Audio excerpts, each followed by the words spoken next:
مسجد الحرام مکۃ المکرمہ اور مسجد النبوی مدینہ المنورہ سے خطبے کا اردو ترجمہ کے لیے ہمارے سوشل نیٹ ورک کو فالو کرنا نہ بھولیں اور اپنے دوست احباب کے ساتھ بھی ضرور شیئر کیجیے۔ خطبہ جمعہ مسجد الحرام، تاریخ 28 ذو القعدہ 1447 ہجری بمطابق 15 مئی 2026 عیسوی۔ موضوع عشرہ ذی الحجہ کے فضائل۔ خطیب فضیلۃ الشیخ فیصل غزاوی حفظہ اللہ، ترجمہ حشر الدین مدنی۔ تمام تعریف اللہ کے لیے ہے، ہم اس کی حمد بیان کرتے ہیں، اس سے مدد چاہتے ہیں اور مغفرت طلب کرتے ہیں۔ ہم اپنے نفسوں کی برائیوں اور اپنے برے اعمال سے اللہ کی پناہ لیتے ہیں۔ اللہ جسے ہدایت دے اسے کوئی گمراہ کرنے والا نہیں، اور جسے گمراہ کرے اسے کوئی ہدایت دینے والا نہیں۔ میں گواہی دیتا ہوں کہ ایک اللہ کے سوا کوئی معبود برحق نہیں، اس کا کوئی شریک نہیں، اور میں گواہی دیتا ہوں کہ محمد اس کے بندے اور رسول ہیں۔ اللہ درود نازل کرے ان پر اور ان کے آل و اصحاب پر، اور ان پر بہت زیادہ سلامتی نازل کرے۔ اما بعد، مسلمانوں، اللہ تعالیٰ کی حکمت اور اس کی ربوبیت و وحدانیت کے دلائل اور اس کی صفات کمال میں سے یہ ہے کہ اس نے اپنی بعد مخلوق کو کچھ خصوصیتوں اور فضیلتوں سے مختص کیا ہے۔ اللہ تعالیٰ نے فرمایا، اور تیرا رب جو چاہے پیدا کرتا ہے اور چن لیتا ہے، اور اللہ تعالیٰ کے انتخاب کے مظاہر میں سے ہے وقتوں اور جگہوں کو منتخب کر لینا۔ وقتوں کے انتخاب کے حوالے سے ہم پاتے ہیں کہ اللہ تعالیٰ نے حج کے مہینوں اور حرمت والے مہینوں کو دیگر مہینوں پر، ماہ رمضان کو سال کے باقی مہینوں پر، جمعہ کے دن کو ہفتے کے باقی دنوں پر، قربانی کے دن کو باقی دنوں پر، اور لیلۃ القدر کو بقیہ راتوں پر منتخب فرما لیا۔ اور جگہوں کے انتخاب کی مثالوں میں سے ہم پاتے ہیں کہ اللہ تعالیٰ نے سب سے بہتر اور سب سے شریف شہر کو منتخب فرمایا، اور وہ ہے حرمت والا شہر مکہ۔ اور اللہ کے بندوں، دیکھیں، ہم ان دنوں دیکھ رہے ہیں کہ شرف مکان کے ساتھ شرف زمان اکٹھا ہو گیا ہے، اور حرمت والا مہینہ حرمت والے شہر کے ساتھ مل گیا ہے۔ سو ان خوبصورتیوں کا کیا کہنا جو قلب و وجدان کو سرشار کرتی ہیں اور ایمانی جذبات کو جگاتی ہیں۔ اللہ نے کعبہ کو جو حرمت کا مکان ہے لوگوں کے قائم رہنے کا سبب قرار دیا، اور عزت والے مہینے کو بھی، اور حرم میں قربانی ہونے والے جانور کو بھی، اور ان جانوروں کو بھی جن کے گلے میں پٹے ہوں، یہ اس لیے تاکہ تم اس بات کا یقین کر لو کہ بے شک اللہ تعالیٰ تمام آسمانوں اور زمین کے اندر کی چیزوں کا علم رکھتا ہے، اور بے شک اللہ سب چیزوں کو خوب جانتا ہے۔ کعبہ کا لوگوں کے قائم رہنے کا سبب ہونے کا مطلب یہ ہے کہ وہ ان کے دینی اور دنیاوی امور کے قیام کا محور ہے، کیونکہ وہ ان کے دنیاوی اور اخروی امور میں سرگرم رہنے کا سبب ہے۔ خوف زدہ اس کی پناہ میں آتا ہے، کمزور اس میں امن پاتا ہے، تاجر اس میں منافع کماتے ہیں، اور حج اور عمرہ کرنے والے اس کا رخ کرتے ہیں۔ ابن قیم رحمہ اللہ نے کہا، یقیناً لوگوں کا قائم رہنا اس بات سے مربوط ہے کہ ان کے درمیان ان کے نبی کے آثار اور احکام قائم رہیں، اور آثار اور احکام جس قدر ان کے درمیان ظاہر اور قائم رہیں گے اسی قدر ان کے مفادات پورے ہوں گے، اور ان سے طرح طرح کی بلا و برائی دور ہوگی۔ اور جب یہ آثار و احکام معطل ہوں گے، ان سے بے رخی برتی جائے گی، ان کے علاوہ دوسری باتوں کو فیصل بنایا اور اپنایا جائے گا، اس وقت ان کی ہلاکت ہوگی، ان کی پریشانی بڑھے گی، اور ان پر بلا و مصیبت نازل ہوگی۔ بھائیو، حرمت والے مہینوں کے سلسلے میں جو باتیں قابل ذکر ہیں ان میں سے یہ ہے کہ عرب زمانہ جاہلیت میں ان مہینوں کی تعظیم کرتے تھے، ان میں وہ خون کا مطالبہ نہیں کرتے، ان میں نہ دشمنوں سے لڑائی کرتے، نہ کسی حرمت کی پامالی کرتے، نہ کوئی کسی پر زیادتی کر سکتا تھا، یہاں تک کہ وہ اگر اپنے باپ کے قاتل کو بھی پا لیتا تو بھی اسے قتل نہیں کرتا۔ اللہ کے بندوں، اللہ تعالیٰ نے اپنے بندوں کے لیے عظیم موسم اور فضیلت بھرے دنوں کو مہیا کیا تاکہ وہ طاعت گزاروں کے لیے جائے غنیمت اور منافست کرنے والوں کے لیے باہمی منافست کا میدان بنے۔ ابن رجب رحمہ اللہ نے کہا، ان فضیلت بھرے موسموں میں سے ہر موسم میں اللہ کی طاعت کے کاموں میں سے کوئی نہ کوئی کام ہے جس سے اللہ کا تقرب حاصل کیا جاتا ہے، اور اللہ کی لطیف رحمتوں میں سے کوئی نہ کوئی رحمت ہوتی ہے جس سے وہ اس بندے کو نوازتا ہے جس پر وہ اپنی رحمت اور احسان نچھاور کرتا ہے۔ سعادت مند وہ ہے جو ان مہینوں،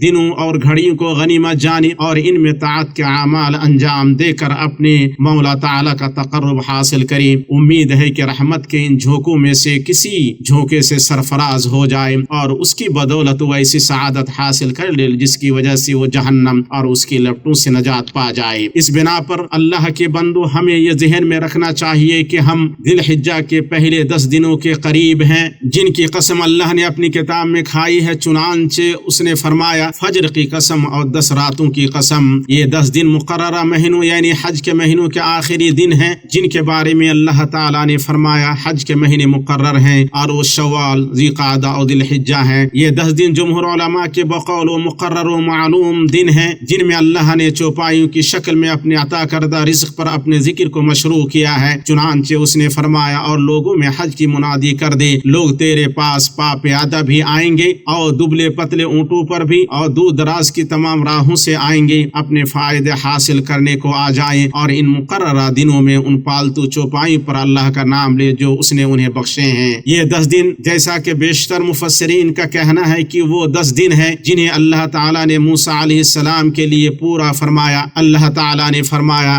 ہم نے موسیٰ کو 30 شب و روز کے لیے کوہ سینا پر طلب کیا اور بعد میں 10 دن کا اور اضافہ کر دیا۔ اس طرح اس کے رب کی مقررہ کردہ مدت پورے 40 دن ہو گئی۔ ان 10 دنوں کے اندر عرفہ کا دن اور عید کا دن ہے۔ یہ 10 دن قدر و منزلت کے اعتبار سے بلند ترین اور ذکر کے لحاظ سے عظیم ترین دنوں میں سے ہیں، اور ہم ان کے حق میں کیا کہہ سکتے ہیں اور کون سا وصف ان کے حقیقت امر کو بیان کر سکتا ہے، مگر بیان کے لیے وصف کافی ہے جو سید الخلق صلی اللہ علیہ وسلم نے ان کے بارے میں فرمایا دنیا کے سب سے افضل دن یہ 10 دن ہیں۔ آپ صلی اللہ علیہ وسلم اور فرماتے ہیں کوئی دن ایسا نہیں جس میں نیک عمل اللہ کے نزدیک ان دنوں سے زیادہ محبوب ہو۔ صحابہ نے پوچھا اے اللہ کے رسول، اللہ کی راہ میں جہاد بھی نہیں؟ آپ نے فرمایا اللہ کی راہ میں جہاد بھی نہیں سوائے اس شخص کے جو اپنی جان و مال کے ساتھ نکلے پھر وہ اس میں سے کچھ بھی لے کر واپس نہ آئے۔ ان 10 دنوں میں نیک عمل اللہ کے نزدیک سب سے زیادہ پاکیزہ اور سب سے زیادہ اجر والا ہے۔ ان سے بے رغبت صرف محروم اور فریب خوردہ ہی ہوگا۔ یہ دن اس پر گزرتے ہیں اور اس کے حق سے نادان رہنے کی وجہ سے ان کی قدر نہیں کرتا، لیکن توفیق یافتہ مومن نے ان کی قدر کو پہچانا اور ان کی شان کی تعظیم کی، کیونکہ یہ ربانی موسم ہے جس کا وہ ہر سال شوق و بےتابی سے انتظار کرتا ہے۔ جب اللہ کے احسان سے وہ اسے پا لیتا ہے تو وہ اس میں بےتاب کی طرح ٹوٹ پڑتا ہے اور اس میں اس کی ایک شان ہوتی ہے۔ یہ ابن عمر اور ابو ہریرہ رضی اللہ تعالی عنہما ہیں، دونوں ان 10 دنوں میں تکبیر کہتے ہوئے بازار کی طرف نکلتے اور لوگ ان کی تکبیر سے تکبیر کہتے۔ اور سعید ابن جبیر رحمہ اللہ جب یہ 10 دن آ جاتے تو اتنی شدید محنت کرتے کہ لگتا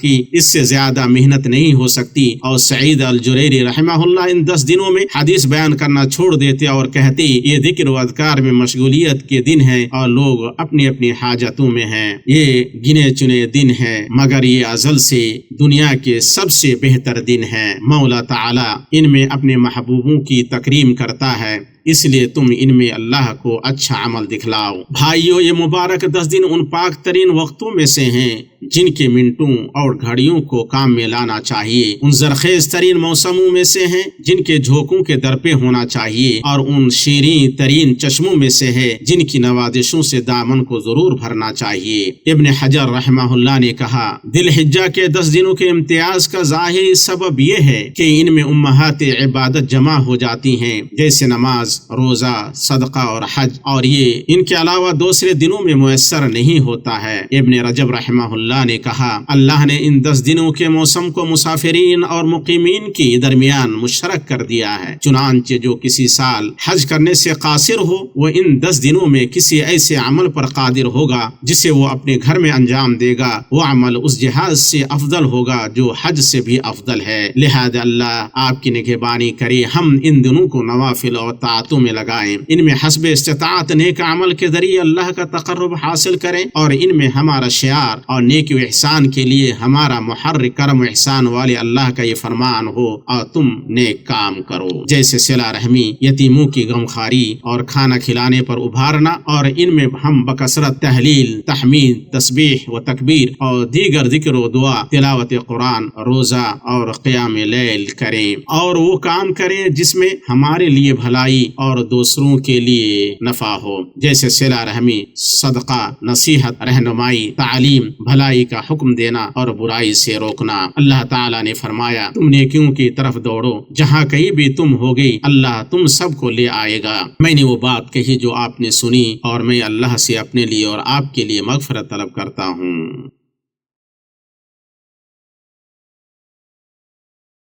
تمام تعریف اللہ کے لیے ہے جس نے کعبہ کو انسانوں کے لیے جائے قرار اور امن و امان کا مرکز بنایا، اور اپنے بندوں پر اپنی سخاوت سے فضل و انعام کیا، اور میں گواہی دیتا ہوں کہ اللہ کے سوا کوئی معبود برحق نہیں، اس کا کوئی شریک نہیں، اور میں گواہی دیتا ہوں کہ محمد اس کے بندے اور اس کے رسول ہیں۔ جو کعبہ کا طواف کرنے والوں اور صفا مروہ کے درمیان سعی کرنے والوں میں سب سے بہتر ہیں، اور اپنے رب کی دعوت پر لبیک کہنے اور اس سے دعا کرنے والوں میں سب سے زیادہ متقی ہیں۔ اللہ تعالیٰ ان پر، ان کے آل و اصحاب پر، اور ان تمام لوگوں پر جو ان کے راستے پر چلے اور جنہوں نے ان کی پیروی کی، درود نازل کرے۔ اما بعد، اللہ کے بندو، قابل غور ہے کہ فضیلت والے 10 دن سال کے آخری حصے میں آتے ہیں، گویا کوتاہی اور تقصیر کرنے والوں کے لیے تلافی اور تدارک کا موقع ہے، تاکہ بندہ مافات کا تدارک کر لے اور مستقبل کی تیاری کر لے، اس حال میں کہ وہ اپنے رب کی عظمت کو مستحضر رکھے اور اس کے عفو و رضا کی امید باندھے، کیونکہ عمریں تیزی سے سمٹ رہی ہیں اور وقت ایک کے بعد ایک گزر رہے ہیں، اور ہر گزرتے دن کے ساتھ عمر گھٹتی جاتی ہے، موت قریب ہوتی ہے، جسم کمزور پڑتا ہے، صحت گھٹتی جاتی ہے، رکاوٹیں بڑھتی چلی جاتی ہیں، اور غنیمت جاننے کے مواقع کم ہوتے جاتے ہیں۔ خالد بن معدان رحمہ اللہ فرماتے ہیں جب تم میں سے کسی کے لیے بھلائی کا دروازہ کھول دیا جائے تو اسے چاہیے کہ اس کی طرف جلدی کرے، کیونکہ وہ نہیں جانتا کہ یہ دروازہ کب اس پر بند کر دیا جائے گا۔ لہذا آؤ ہم نفع بخش چیز کے حریص بنے اور اپنے رب کی طرف سچی توبہ کے ساتھ متوجہ ہوں، کیونکہ اللہ تعالیٰ نے ہم سب پر توبہ کو لازم قرار دیا ہے۔ اللہ تعالیٰ فرماتا ہے اور اے ایمان والو تم سب کے سب اللہ کی بارگاہ میں توبہ کرو تاکہ تم فلاح پاؤ، اور نبی کریم صلی اللہ علیہ وسلم نے فرمایا اے لوگو اللہ کی بارگاہ میں توبہ کرو، میں خود ایک دن میں اس کی بارگاہ میں 100 بار توبہ کرتا ہوں، اور ہم تو توبہ کے کہیں زیادہ محتاج ہیں، اور بندے کے لیے سب سے بہتر دن وہی ہوتا ہے جس دن وہ اپنے رب کے حضور سچی توبہ کرے۔ نبی کریم صلی اللہ علیہ وسلم نے کعب بن مالک رضی اللہ تعالی عنہ سے فرمایا جب اللہ نے ان کی توبہ قبول فرمائی خوش ہو جاؤ اس دن سے جو تمہاری پیدائش سے آج تک سب سے بہتر دن ہے۔ کیا ہی بہتر ہے وہ توبہ کرنے والا جو اللہ کے نزدیک سب سے افضل ایام میں توبہ کرتا ہے، اور جو اپنی توبہ میں سچا ہو اس کے درجات بلند ہو جاتے ہیں اور اللہ اس کے گناہوں کو نیکیوں میں بدل دیتا ہے۔ انسان کو شرف، تقوی اختیار کر کے اور خواہشات سے دور رہ کر یہ حاصل ہوتا ہے۔ ابراہیم بن ادہم نے کہا سخت ترین جہاد خواہشات سے جہاد ہے، جو بندہ اپنے نفس کو اس کی خواہشات سے روک لے وہ دنیا اور اس کی